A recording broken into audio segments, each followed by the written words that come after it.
All right, Fact Check This Podcast, episode 25. And as you can tell, I've got a little bit of a different setup for the handful of people who actually watch the videos of all of this. Also, I'm recording at night this time, which is a little bit different. I usually do these early in the morning. But I got to work early in the morning, and I wanted to get a Monday episode out. So I'm recording ahead of time, and then I'll set it to release. So today I want to talk about the upcoming stimulus, or some people have already started to get their stimulus. I don't actually trust the government with my bank account information. It's been pointed out that they've got it anyway, which is probably not incorrect, but I do all of my banking through a small private bank back home, so there's at least a small hope that they don't actually have it yet. But I don't trust the government with any of my bank account information, or at least I'm not going to willfully give it to them. If they want to steal it, that's their own business, and they steal everything else anyway, so it's not like that would surprise me. But I don't get we're not getting any of the direct deposit stuff. They'll have to send me a paper check, and then I'll have to deposit it like that. But in the meantime, people are still sitting around waiting for the stimulus to come, and it absolutely dumbfounds me the number of people who don't seem to have any idea how this stimulus actually works. It's not a stimulus check. Let's just go ahead and get that out of the way right quick. Like $600 ain't stimulating shit.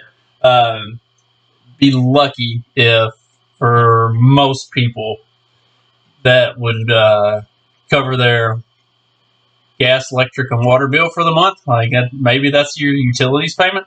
That's not covering rent or a mortgage payment for anybody. I mean, it might get your car payment out of it, your insurance. I mean, if they hold off and send it in March, I'll just use it to give it straight back to pay the registration on our vehicles.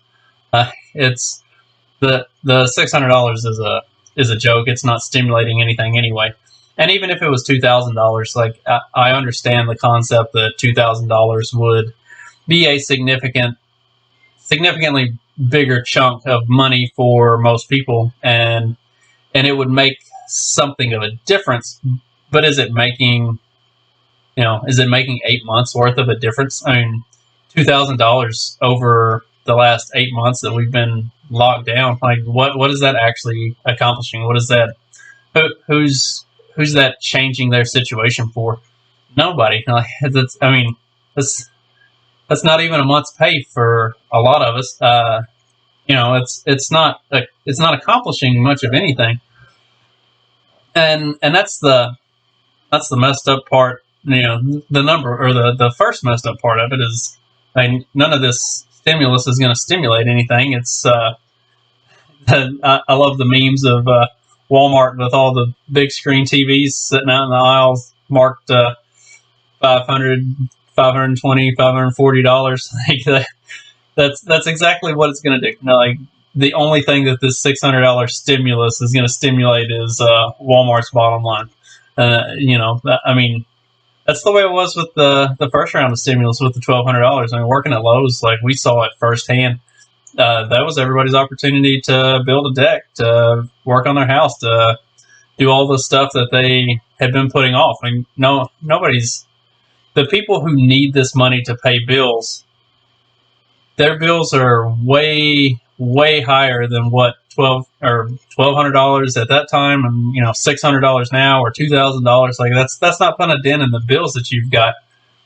And for the people that actually need this money for that sort of a thing, and then the people who don't need, who have been paying their bills and don't need it for that, well, they're not using it to set aside or save money or do anything like that. Like they're taking this and they're going and blowing it on new TVs and building a deck and doing all this other stuff. Like it serves a purpose to arbitrarily prop up the economy in the short term, but the debt that it tacks on to the tail end of this, and none of this is free. Like you're going to pay literally every penny of this back in taxes, probably in 2021.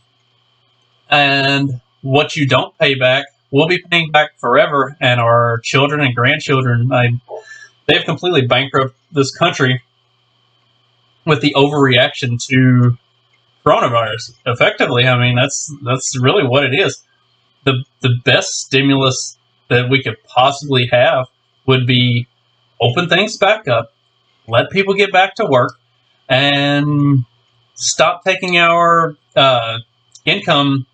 Like, put a moratorium on income tax for the next 2 years to make up for not letting us work for the last year.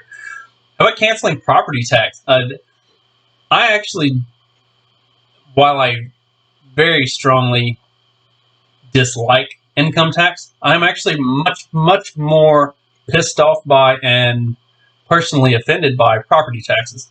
Like, effectively, property taxes means that no matter what I own, I never actually own anything, because I will always have to pay property taxes on this house. Even after the mortgage is paid off, I will always have to pay property taxes on this house. And if I decide, no, I don't want to do that anymore, then the government can just come and seize my house, which means it's not my house. I'm just leasing it from the government, which is total bullshit. Property taxes needs to be done away with entirely.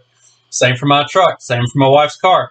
We pay those off forever and ever. We still will have to pay our registration every year. We will still have to pay the taxes on those every year.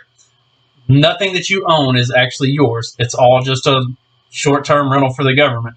And you get to keep it for as long as you continue to pay them that service charge. And as soon as you decide you're not paying them anymore, then they come take it away from you. That is what offends me the most about all of it. And like the people that talk about, well, yeah, I'm happily take this money from the government. They're just giving me my tax money back. They're not giving you your tax money back. The tax money that you gave them, that was spent forever ago. They are giving you more imaginary money that they just created out of thin air that you have to pay back later. Like, this isn't the stuff that they already took that they're giving back. This is new stuff that they haven't taken yet, and they're going to make you pay it back with interest for the rest of your fucking life. Well, let's not get any of this confused or twisted or mixed up with what's going on here. Like, buddy of mine, Corey, who I talked to on, I believe it was episode 22, he had posted a thing from several years on this day memory from several years ago that was that made a reference to the amount of money that the government prints. And I commented, like, they're not even printing it anymore. It's all direct deposit. Like, everything about the U.S. dollar and the stimulus and all of this money that's floating around it's not real. The whole thing is an imaginary system built on the hopes and dreams of everybody involved. And if everybody figures out that it's really propped up on absolutely nothing, there is no backing to this whatsoever, that it really is just paper money and numbers on a spreadsheet, like, everything will crash and burn and it'll be disastrous. So yeah, I mean, keep your money. It'll be nice when we get it. Like, my wife and I are just going to pay off debt. Like, we're not going to go out and go crazy with it, because between the two of us, $1,200. So we're not going crazy. We got bills anyway. We got a house and 2 vehicles. Like, we're not. It doesn't accomplish anything. We've been the lucky ones. We've been able to work through all of this and not, go bankrupt in the process of coronavirus because of the government. Because that's what it is. It's a direct result of government interference in the system to bankrupt people and put people out of work and just to totally wreck the economy and lives. So, like, I don't want a stimulus. I don't want the government to give me money. What I want is the government to quit taking money from me, quit indebting me and my children and my grandchildren for the rest of our lives, and let things get back to normal, and let the world just do what needs to be done to move forward. It's really as simple as that. Like, I don't know how else to put it. And then on top of all of the stimulus nonsense and everything that's been going on with that, and the Senate bickering over how much money to give while completely ignoring all of the pork and the BS that was involved in the bills, and how all that's going. It's getting so much publicity how they had said that they would bump it up to $2,000, and then that made it through the House, but then the Senate shot it down. And then you've got Mitch McConnell's supposed bill that addresses some other things and gets it back up to 2,000, but that's not going to get a vote, and it's not going to pass. Like, the whole thing is, it's all just theater for the Democrats and the Republicans to pretend that one side or the other is the bad guys, or that they actually have the American people's interests in mind, when really the whole thing is just a sparring back and forth of them trying to figure out how they can make the whole thing work in their favor and nobody else's. But then, because it is coming up on that time, there's going to be the Joe Biden officially being declared the winner. And there's so much stuff that's circulating out there about how that's not going to happen. There's big things coming on January 6th, and it's going to surprise everybody. They're going to shock the world. Let me go ahead and spoil this upcoming week for you. Not a damn thing is going to happen. Not a damn thing. There's going to be a lot of pomp and circumstance around the whole proceeding, and there's going to be a lot of people talking a lot of really big shit going into the whole thing. But if they had any way to put a stop to what's been going on, to actually keep Joe Biden from getting the presidency, they'd have already done it. It would have been done already. Like, all of Trump's legal team and all of the lawsuits and everything that they had, even though they had what looked like substantial evidence, the way the system is set up, it was more of a, so in my opinion, it was much less of a look at election fraud and how broken that system is, and even more of a glimpse into the judicial system and how irreparably fucked that whole thing is. So, and I talked about this in a previous episode, but, all of the cases and everything that was brought forward, none of it was thrown out on merit. None of it was thrown out because the evidence wasn't good. It was all thrown out on technical bullshit. So, like, it was a pretty clear precedent had been set and established by all of the courts in all of these states, and even as far as the Supreme Court, they're not going to do anything to change. Excuse me. They're not going to do anything to change the results of this election. It's going to be Joe Biden at the end, and for all of the talk that the loudmouths have got going into the final declaration that Joe Biden was the winner here in January 6th. At the end of the day, none of it matters, and nothing's actually going to come of it. It's going to be a lot like the whole Trump claiming he was going to veto the stimulus and omnibus spending bill. Like, at the end of the day, it doesn't matter. There's nothing they're going to do to stop it. It's going to get pushed through regardless. Now, what will be interesting, and what could be very interesting, is after Biden actually is declared the winner, from now to Inauguration Day, that's where it could get interesting, because we still haven't seen the end of the Hunter Biden investigation, and there's still stuff going on with that. Like, for as much as the mainstream media wants to continue to brush that under the rug and to not talk about it and just kind of pretend it doesn't happen, or it didn't happen and it doesn't exist, it still very much exists. And there is still an investigation that is very much going on into Hunter Biden and all of all of the stuff surrounding that, and the laptop, and the Chinese business deals, and everything that went on in the Ukraine, and money laundering, and tax evasion, and all of that seems to be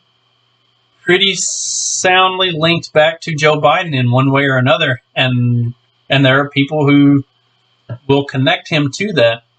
So what happens after Biden officially wins is going to be much more interesting than anything else that's going to happen this week with the counting of the final counting of the votes and the official declaration of the winner and all of that stuff. Like I just, maybe I'll be surprised, and maybe they will actually pull some rabbit out of their hat and make it a show. But I don't see it coming. I don't see it happening. It's like I said, it's going to be just like Trump when his blowhard not going to sign the bill, and then he signed the bill. Said he sent a strong message. Yeah, sent a real strong message that you were going to cave and sign the bill. And if we're being totally honest, the Democrats and the Republicans are all on the same side at the end of the day with everything. Like, they are all on the side of the establishment.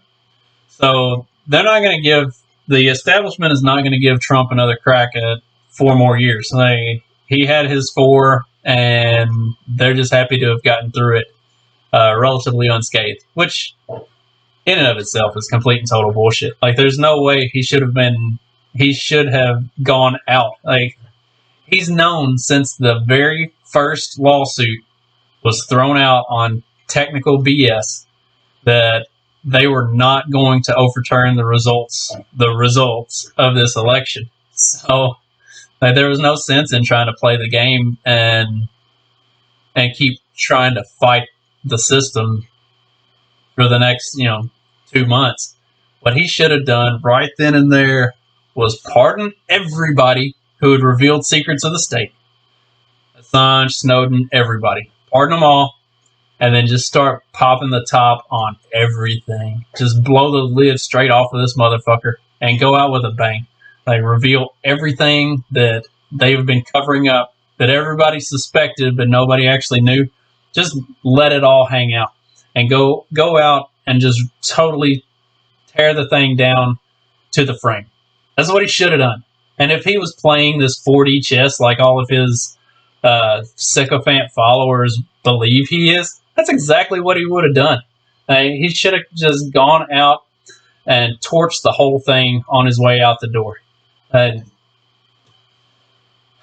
It just goes to show the lack of an actual plan that he had for the whole thing. Like, I really hope for better. But didn't we all?